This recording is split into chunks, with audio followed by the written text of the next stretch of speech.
बाद आए हुमायूं। हुमायूं का जो राज था वो 1530 से 1540 में और 1555 से 1556 के बीच में है।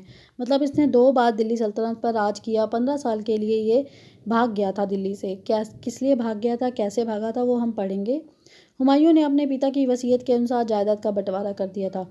मतलब कि हुमायूं ने अपने पिता की वसीयत के बाद के कारण, मतलब कि जो बाबर उनका पिता था, ये 4 भाई थे हुमायूं और भाई मिर्ज़ा कमरान और 2 और भाई थे।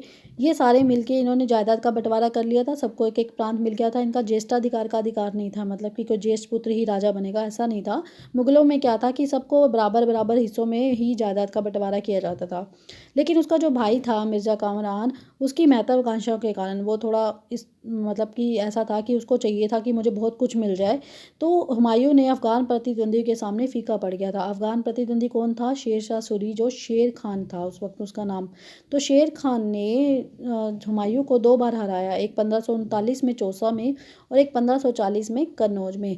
इस जो जो इसकी 2 बार पराजय हुई थी, इस पराजय के कारण उसे कहाँ भागने पर बाध्य कर दिया? ईरान में भागने पर बाध्य कर दिया। उसको उसको फोर्स कर दिया, इतना ज़्यादा फोर्स कर दिया कि उसको ईरान भागना पड़ा।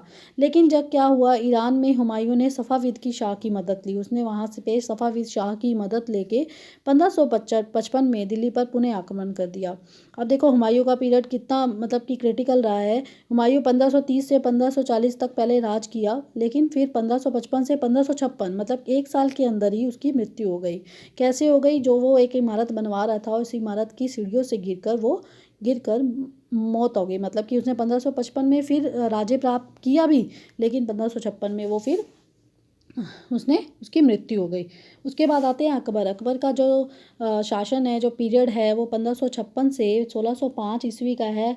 लेकिन अकबर जो है एक ऐसा राजा था जो मुग़ल सम्राट का, जिसके आगे महान वर्ड लगाया गया है। महान अकबर के नाम से संबोधित किया जाता है, क्योंकि इसने बहुत सारे ऐसे काम किए थे जो कि प्रशंसनीय थे।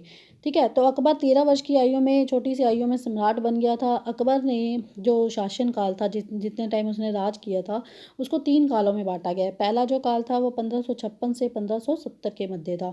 1556 से 1570 में जो अकबर है वो क्या था, अपने संरक्षक बैरम खां और उनके घरेलू कर्मचारियों से स्वतंत्र हो गया था। पहले ये उनके अकॉर्डिंग चलता था, लेकिन 1556 से 1570 के बीच बीच में ही, मतलब 14 साल में ही वो स्वतंत्र हो गया था। वो अपने निर्णय खुद लेना शुरू कर दिया था।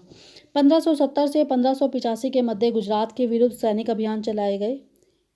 उसके अभियानों इसी गुजरात के खिलाफ तो चलाए थे, वो जीत भी गया था। लेकिन इस अभियानों के पश्चात उसने पूर्व में बिहार, बंगाल और उड़ीसा में भी अभियान चलाए। लेकिन जिन्हें 1579-80 में मिर्ज़ा हाकिम के पक्ष में हुए विद्रोह के कारण उसे जटिल कर दिया। मतलब कि उसका जो मौसी का बेटा था मिर्ज़ा हाकिम, उसने विद्रोह कर दिया था। वो बहुत लालची था, उसको दिल्ली सल्तनत पे राज करना था। तो 1579-80 में उसने विद्रोह कर दिया, जिसके कारण उसे बंगाल, बिहार, उड़ीसा को जीतना उनके लिए बहुत, जीत तो गया लेकिन बहुत मुश्किल हो गया था अकबर के लिए जीतना। फिर उसके बाद 1585 से 1605 के मध्य अकबर ने पूरा साम्राज्य का विस्तार किया। उसने उत्तर पश्चिम अभियान चलाए। सफ़ाविदों को हराकर कंधार पर कब्जा किया। सफ़ाविद वो कौन थे? जिसने हुमायूं की मदद की थी, उसको भी हरा दिया इन्होंने और कंधार को जीत लिया। कश्मीर को भी जोड़ लिया, कश्मीर भी जीत लिया।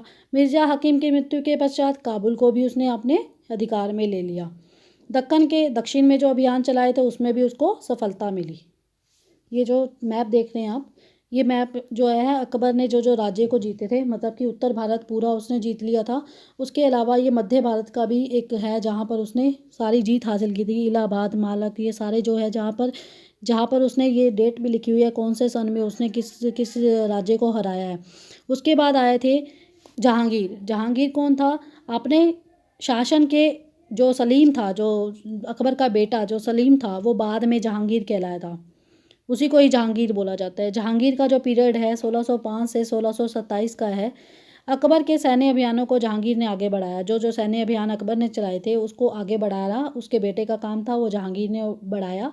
मेवाड़ के सिसोदिया शासक अमर सिंह ने मुगलों की सेवा को स्वीकार कर लिया। आपको पता है ना कि मैंने आपको बताया कि राजपूतों के साथ युद्ध करना बहुत मुश्किल काम था। जो बाबर ने एक उनको उपाधि भी दी गई थी, दादरी की। तो उस वक्त ये मुग़ल ने खुद ही, सिर्फ एक जहांगीर के टाइम में ही हुआ है कि मुग़ल ने अपनी सेवा खुद स्वीकार कर ली थी। इसके बाद सिखों, ओमों और अहमदनगर के खिलाफ भी अभियान चलाए गए थे जो सफल नहीं हो पाए थे। तो सिखों में सबसे आपने सुना होगा गुरु अर्जन देव का नाम। गुरु अर्जन देव ने इनके खिलाफ अभियान चलाए थे, लेकिन वो उन्होंने स्वीकार नहीं किया था, इसलिए जहांगीर ने गुरु अर्जन देव को फांसी पर चढ़ा दिया था। जहांगीर के शासन के अंतिम वर्षों में राजकुमार खुर्रम, जो बाद में सम्राट शाहजहाँ बना था, उसने भी विद्रोह किया। खुर्रम क्या था, जहांगीर की जो तीसरी पत्नी थी उसका बेटा था, लेकिन नूरजहाँ नहीं चाहती थी कि उसका बेटा राज्य करे, और जहांगीर सबसे ज़्यादा नूरजहाँ के करीब था, इसलिए वो उसकी बात मानता था। तो नूरजहाँ ने शाहजहाँ के हाशिए पर धकेलने का प्रयास किया, लेकिन वो असफल हुए, क्योंकि शाहजहाँ एक सफल राजा बन सकता था, इसलिए वो ही अगला जो राजा बना वो शाहजहाँ बना। शाहजहाँ का जो टाइम है वो 1627 से 1658 है। ये वही शाहजहाँ हैं जिन्हें आगरा में ताजमहल बनाया था। तो शाहजहाँ ने दक्षिण में अभियान जारी रखे। अब देखो, अकबर ने क्या जीते थे, उत्तर भारत और मध्य भारत को जीता था, लेकिन दक्षिण का जो अभियान था वो अब किसने जीते, शाहजहाँ ने जीते हैं। खान जहान लोधी अफगान सरदार ने विद्रोह किया, लेकिन वह पराजित हुआ। अहमदनगर के विरुद्ध अभियान हुआ, जिसमें बुंदेलों की हार हुई और ओरछा पर कब्जा कर लिया। उत्तर पश्चिम में बल्ख पर कब्जा करने पर उज़्बेकों के विरुद्ध अभियान हुआ, जो असफल रहा। अब क्या था कि धीरे धीरे जो मुग़ल शासनकाल था वो लड़खड़ाना शुरू हो गया था।